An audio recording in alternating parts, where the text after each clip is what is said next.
hashtag 045, Apocalipse, estudando as profecias. Então, capítulo 3 do Apocalipse, versículo 20 a 22. E capítulo 4, versículo de 1 a 5. Vamos ver essa coincidência extraordinária aqui. Quando Jesus sentiu que era chegada a sua hora de ir ao Pai, de voltar ao Pai, ele participou da última ceia com seus apóstolos. E agora, quando estamos no fim do ciclo, e ele está voltando exatamente esse capítulo em que ele diz: eis que estou à porta e bato. Se alguém ouvir a minha voz e abrir a porta, eu entrarei em sua casa, e com ele cearei e ele comigo. Capítulo 3, versículo 20. Entre aqueles que interpretaram bem o seu novo mandamento, e dele fizeram sua regra de vida, para todos eles este é o prêmio. Já falamos aqui sobre o novo mandamento, onde ele está, o significado dele, a importância, a pedra fundamental para nossas vidas, para a vida de todos aqui no planeta.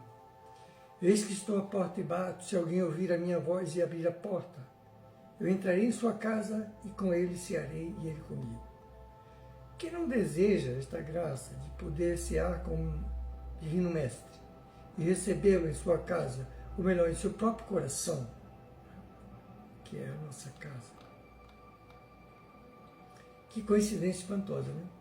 A promessa de cear com seus discípulos é feita pelo Senhor Jesus antes de ser dada a promessa final ao vencedor.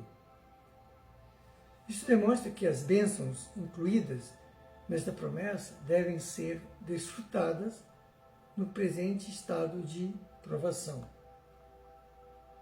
E agora a promessa ao vencedor, o coroamento. Aquele que vencer, eu lhe concederei que sente comigo no meu trono, assim como eu venci e me sentei com meu Pai no seu trono. Culmina aqui a promessa de Jesus. E do seu estado rebelde e caído, poluído, degradado, o homem pecador é reconciliado com Deus pela mediação do Redentor, do Cristo de Deus. Purificado das suas poluições, remido de sua queda lamentável e agora revestido da imortalidade, sentado finalmente sobre o próprio trono do Salvador. O próprio Jesus o afirma e Jesus nunca mentiu. Honra e a glória não poderiam ser maiores. Realmente as criaturas humanas não podem conceber esse estado. A própria linguagem humana não consegue descrever a fidelidade desse ato. Neste versículo não há apenas uma gloriosa promessa, mas também uma doutrina importantíssima. Vemos por ela que o Cristo reina consecutivamente sobre dois tronos, sobre o trono de seu Pai e sobre o seu próprio trono. Ele declara neste versículo que venceu e que agora está sentado com Deus no seu trono. Está agora associado ao Pai, ao trono do domínio universal, compreendendo o universo do planeta Terra, colocado à sua direita, muito acima de todo principado, de todo poder e domínio e potestade. Quem o diz é São Paulo, São Paulo apóstolo, na Epístola aos Efésios, capítulo 1, versículo 20 e 22. Então, nesta posição, ele é o rei sacerdote. É o sacerdote porque é o ministro do santuário de Deus, mas ao mesmo tempo está sentado à destra do trono da majestade de Deus. São Paulo aos Hebreus, capítulo 8, versículos 1 e 2. Esta posição de obras do Senhor Jesus veio predita pelo profeta Zacarias, no Velho Testamento. E ele fala dizendo: assim diz o Senhor dos Exércitos, eis aqui o homem cujo nome é Renovo, o Cristo, ele brotará do seu lugar, edificará o templo do Senhor. Ele mesmo edificará o templo do Senhor e será revestido de glória, assentar-se-á no seu trono e dominará e será sacerdote do seu trono. Profeta Zacarias, capítulo 6, versículo 12 e 3. Vamos sempre entender que há colocações que são alegorias, mas que têm fundamentos sérios que a gente tem que interpretar. O Cristo será no seu trono, o trono de Deus, conselho de paz na obra do sacrifício. O sacerdócio do Cristo em favor do homem pecador, mas arrependido. Então, uma aliança haverá entre eles. Mas está próximo o tempo em que ele há de mudar a sua posição, deixando o trono do Pai eterno, tomará o seu próprio trono.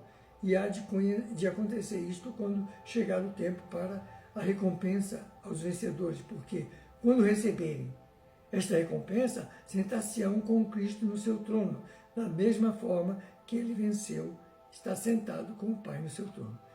Se a gente parar para entender isso aqui, olha só, Jesus estará entre nós.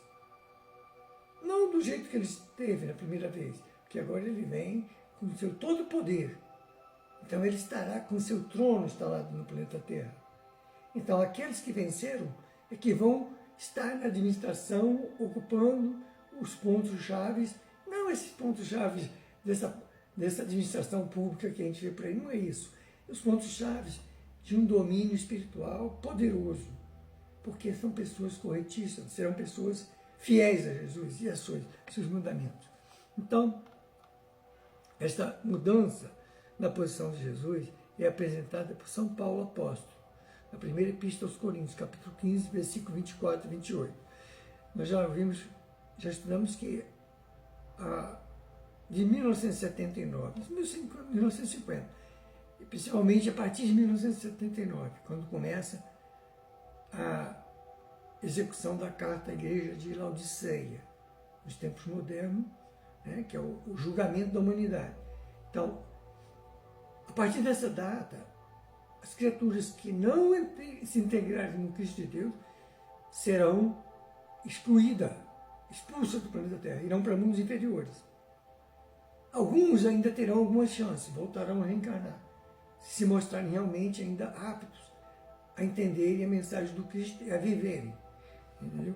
E, bom, diz ele, porque isso vai perdurar durante esse milênio agora.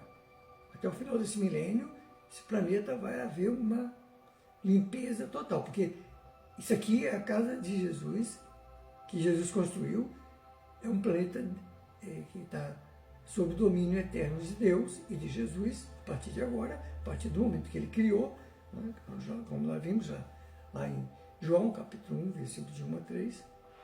Então, diz ele, depois virá o fim. Quando ele tiver entregado o reino de Deus, ou o reino a Deus, o Pai, quando houver aniquilado todo o império, toda a potestade e toda a força, porque convém que reine até que haja posto o inimigo debaixo de seus pés, né? Essa humanidade podre aí vai ser lavada daqui. Meus amigos, o último inimigo que vai ser aniquilado entre nós, aquele que nós temos mais medo, é a morte. Esse será o último inimigo aniquilado aqui na Terra. Porque todas as coisas ele sujeitou debaixo dos seus pés. Jesus venceu a morte. Depois de 3 dias lá, ele voltou e pregou 40 dias e 40 noites com os seus apóstolos. E foi por isso que eles tiveram coragem, porque até então eles tiveram medo quando se afastaram do Cristo lá, quando ele estava sendo crucificado. Mas a partir daquele momento que eles passaram a ter uma coragem tal que a maioria deles morreram de maneira trucidados, lapidados, crucificados, porque eles venceram a morte. Jesus mostrou que venceu a morte. Aí eles passaram a ter coragem. Vamos à próxima.